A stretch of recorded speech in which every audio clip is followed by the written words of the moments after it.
Turkish AKINCI drone achieves first air-to-air kill using EREN loitering munition against Shahed-Type UAV. Footage and statements released by Baykar Technologies on its official X account confirmed that the Bayraktar AKINCI unmanned combat aerial vehicle had carried out its first successful air-to-air engagement using the EREN high-speed multi-purpose loitering munition, destroying a target drone over the Black Sea off Sinop. The test comes at a moment when Türkiye has consolidated its position as the world's leading exporter of armed UAVs and when Allied airspace is increasingly challenged by massed kamikaze drones and cruise missile-like threats on the eastern flank. By transforming a long-endurance strike UCAV into a cost-effective drone killer, equipped with a turbojet-powered interceptor, Ankara has taken a visible step in rewriting the economics and tactics of air defense. For NATO planners, the demonstration points to a future in which persistent unmanned patrols complement manned fighters and ground-based air defense systems in a layered, networked shield over alliance territory. The air-to-air firing campaign saw Bayraktar AKINCI depart from its flight training and test center at Korlu, proceed to a test range over the Black Sea, and engage a purpose-built target UAV that had climbed from a ground launcher on the coast near Sinop. According to the official test description, the UCAV released a single EREN loitering munition, which accelerated under its own turbojet, acquired the airborne target using its seeker, and then executed a direct hit, destroying the drone in midair before AKINCI returned to base along its planned route. This sequence is significant for two reasons. It validates an unmanned-to-unmanned intercept profile entirely within the UCAV's own kill chain, and it demonstrates that EREN's guidance, previously proven against static maritime targets, can now handle a dynamic air target in a realistic engagement geometry. At the heart of this achievement is AKINCI itself, a multi-role high-altitude long-endurance UCAV with a 6-ton maximum takeoff weight, more than 1,500 kilograms of payload capacity, and an endurance exceeding 24 hours, powered by twin turboprop engines and equipped with 8 external hardpoints. The platform already integrates a comprehensive mission suite including SATCOM, electronic support and electronic countermeasures, synthetic aperture radar, and an indigenous Murad active electronically scanned array radar. Recent testing of the Murad 100, a variant on AKINCI, has showcased multi-mode performance, with simultaneous tracking of air and surface targets, SAR and GMTI modes, and weather mapping, with user interface footage indicating detection ranges on the order of 160 kilometers. In practical terms, this means that AKINCI can act simultaneously as an ISR node and as an air defense picket, detecting low RCS threats, classifying them via radar and electro-optical sensors, and then prosecuting them with standoff weapons such as EREN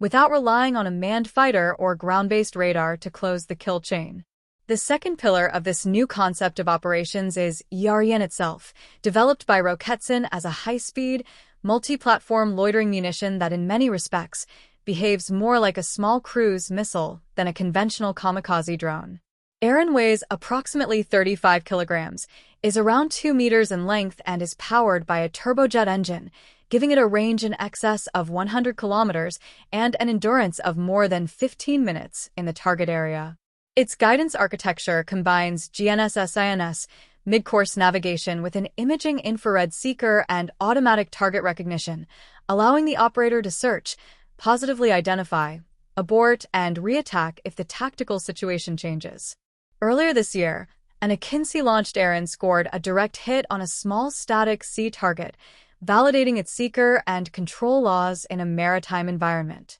Designed from the outset as a multi-role effector, EREN can be fired from UAVs, helicopters, armored vehicles, containerized truck launchers, and naval platforms, engaging low-speed aerial threats, armored and unarmored ground targets, and personnel, effectively bridging the gap between traditional surface-to-air interceptors and loitering strike munitions. The air-to-air EREN shot also marks a new stage in AKINCI's own operational evolution. Since its first firing tests in 2021, the UCAV has progressively integrated a broad arsenal of precision weapons, from the MAM series of lightweight guided munitions to Teber and HGK guided bombs, SOM and Kakir cruise missiles, and supersonic UAV 122 and UAV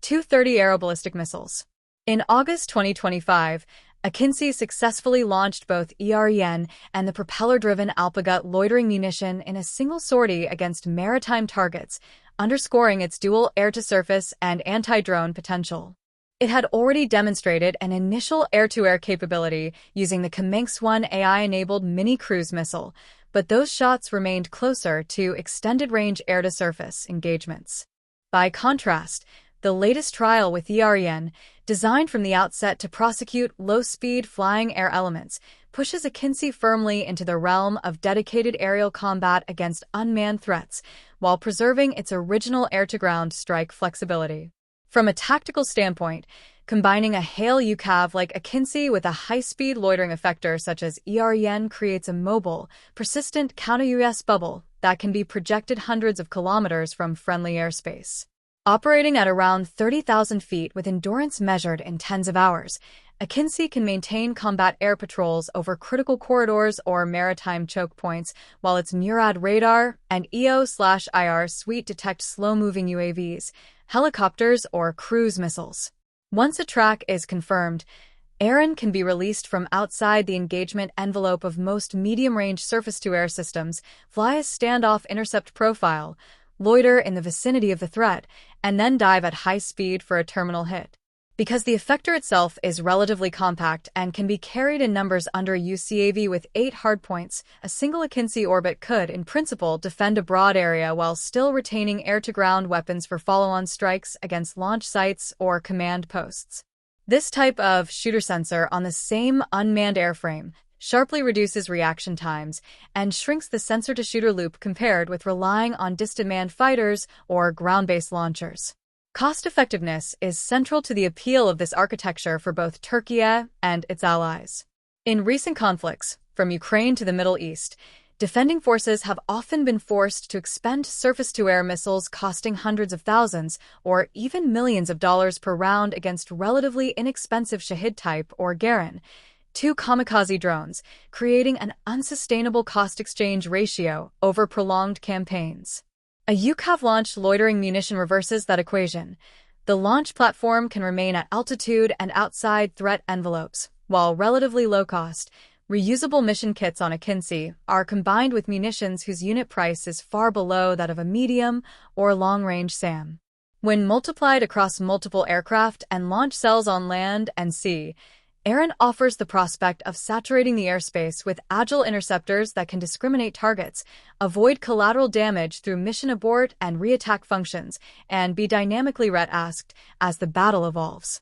This development strengthens Türkiye's position as a key contributor to NATO's integrated air and missile defense posture on the Black Sea and along the alliance's eastern flank. Baykar is already the world's leading exporter of armed UAVs by volume and revenue, and its systems, notably TB2 and AKINCI, have entered the inventories of numerous allied and partner air forces. With EREN now entering the picture as a multi-domain effector, Türkiye can offer NATO not just ISR and strike drones, but a scalable counter-drone layer that can be plugged into existing command and control networks. Instead of deploying high-end fighters such as Eurofighter Typhoon detachments to perform air policing against slow, small UAVs over countries like Romania, Alliance air chiefs could in the future opt to station AKINCI detachments equipped with EREN to provide round-the-clock counter-UAS coverage, while manned fighters focus on higher-end threats like crewed aircraft and ballistic or cruise missile platforms. In a crisis on NATO's eastern or southeastern front, this would free scarce 4th and 5th-generation fighter hours, ease pressure on expensive ground-based interceptors, and add resilience through the dispersible, road-deployable nature of UCAV operations. The regional implications are clear in a threat environment increasingly defined by Iranian-designed Shahed series drones supplied to Russia, as well as by the proliferation of similar loitering munitions among non-state actors. A system like AKINCI armed with EREN can be stationed over the Black Sea, the eastern Mediterranean, or along land borders to form a moving barrier capable of intercepting such kamikaze drones before they reach critical infrastructure, cities, or deployed forces. Because EREN is also optimized for armored and soft-skinned ground targets, the same platform can contribute to deep strike or interdiction missions, seamlessly switching from counter-UAS to offensive roles as the tactical situation demands. In effect, Türkiye has demonstrated a sovereign ability to design both the unmanned platform and the smart effector, integrate them with an indigenous AESA radar and export-proven command and control, and then employ them in a role. UCAV-launched air-to-air interception using a turbojet loitering munition that no other country has yet publicly showcased in this combination. The AKINCI EREN test over the Black Sea underlines how quickly Türkiye has moved from being an adopter of foreign UAV concepts to becoming one of the principal innovators in unmanned and counter-drone warfare within the NATO ecosystem. A HALE UCAV equipped with a domestic AESA radar and armed with a high-speed loitering munition now offers the alliance a realistic way to defend its airspace against saturating drone threats without being locked into an unsustainable cycle of firing million-dollar missiles at low-cost targets. If fully integrated into NATO's planning, doctrine, and air tasking orders, formations of AKINCIs carrying EREN could in the future sit alongside Patriot, SAMP-T, NASAMS, and manned quick-reaction alert fighters as a complementary layer in a truly multi-domain air defense architecture. In that sense, Türkiye has not only turned its flagship UCAV into a capable drone hunter, it has also signaled the arrival of a new generation of allied air defense concepts in which unmanned platforms protect the skies as much as they patrol them.